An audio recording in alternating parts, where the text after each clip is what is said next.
আমাদের এ মিছিল নিকট অতীত থেকে অনন্তকালের দিকে।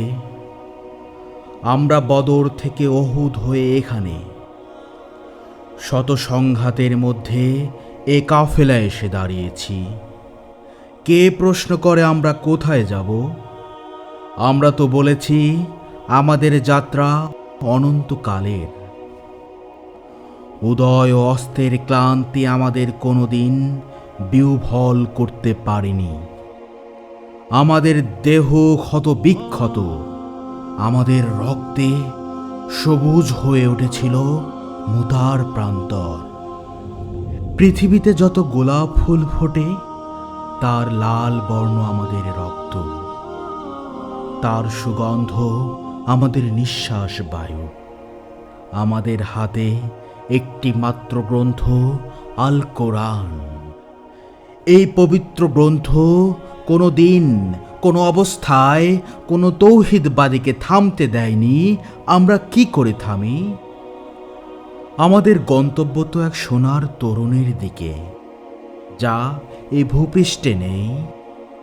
আমরা আমাদের সঙ্গীদের চেহারার ভিন্নতাকে গ্রাহ্যের মধ্যে আনি না, কারণ আমাদের আত্মার গুঞ্জন হু হু করে বলে, আমরা এক আত্মা, এক প্রাণ।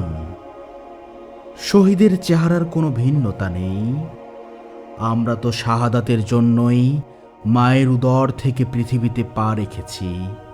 কেউ পাথরে, কেউ তাঁবুর ছায়ায়, কেউ মরুভূমির উষ্ণ বালু কিংবা সবুজ কোনো ঘাসের দেশে চলছি। আমরা আজন্ম মিছিলে আছি, এর আদি বা অন্ত নেই। 1500 বছর ধরে সভ্যতার উত্থান পতনে আমাদের পদশব্দ একটু থামেনি।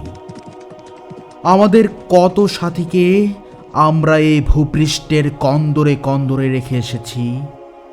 তাদের কবরে ভবিষ্যতের গুঞ্জন একদিন মধুমক্ষিকার মতো গুঞ্জন তুলবে।